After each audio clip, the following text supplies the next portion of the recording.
Hello साथियों। जैसा कि आप सब जानते हैं कि एसआईआर फॉर्म भरने का जो है वो डेट बहुत जल्द पूरा होने वाला है। 4 तारीख को जो है इलेक्शन कमीशन ने डेट दिया है। तो आपको जानकारी के हिसाब से मैं बता दूं कि आपको कैसे फॉर्म भरना है, किस तरीके से भरना है। ये आपको स्क्रीन पे दिख रहा है, वो आपको वीडियो में आगे बताया जाएगा। आप वीडियो में पूरा अंत तक बने रहिए। भाई ये बताइए कि एसआईआर फॉर्म कैसे भरा जाता है और उसके बारे में कुछ जानकारी दीजिए। जैसा कि आपको दिखाते हैं, हमारे पास जो है फॉर्म रखा हुआ है। आइए हम दिखाते हैं कि कैसे भरा जाता है। पहले सबसे तो देखिए, पहला दूसरा तीसरा खाना बना हुआ है। ठीक, पहले खाने में जो है आधार का डिटेल बनना है, जैसे कि जन्म आपका क्या है, आपका आधार संख्या क्या है। अगर हो तो डालिए, नहीं हो तो कोई बात नहीं।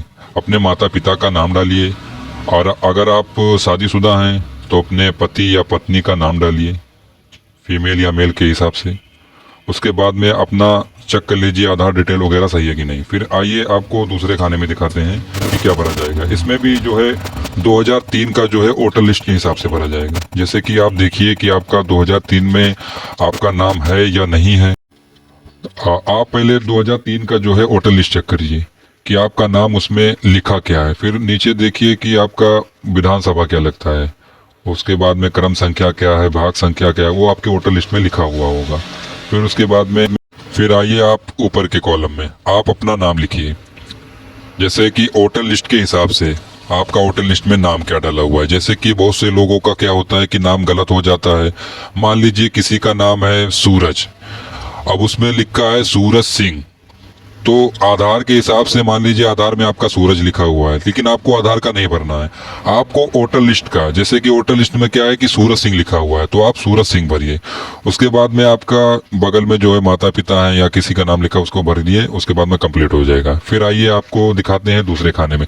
दूसरे खाने को आपको कब भरना है। जैसे कि मान लीजिए 2003 के वोटर लिस्ट में आपका नाम नहीं है, तो आप उस खाने को छोड़ दीजिए, उसको नहीं भरना है। बगल वाले खाने को देखिए। बगल वाले खाने में क्या भरना है। जैसे आपके नाना नानी, दादा दादी, आपके खानदान में कोई भी हो, उनका वोटर लिस्ट में नाम चेक करिए। उनका नाम मान लीजिए है वोटर लिस्ट में, तो वोटर लिस्ट के हिसाब से आप दूसरे वाले खाने में, पहले खाने को छोड़ के दूसरे खाने में, उनमें आप पूरा डिटेल भरिए। उनका वोटर लिस्ट का क्रम संख्या, भाग संख्या, उनका विधानसभा क्या लगता है, नाम क्या है, उनके पिता का नाम क्या है। और मान लीजिए आपका फॉर्म है, आपका फॉर्म है जो उसमें आपका संबंध लिखा जाएगा, ना कि उनका संबंध लिखा जाएगा। आप अपना संबंध लिखिए कि आपके वो क्या लगते हैं। दादा है तो आप दादा लिखिए, या आप उनके पोते लगते हैं, दादा के हिसाब से पोते ही लगेंगे। नाना है, नानी, या पिता या माता, सब लिखिए। उसके बाद में आपका पूरा फॉर्म भर जाएगा। फॉर्म भरने के बाद आइए आप देखते हैं कि पूरा फॉर्म आप फिलअप कर चुके हैं। अब इधर आप डेट डालिए। डेट डालने के बाद में जो है बगल में साइन कीजिए।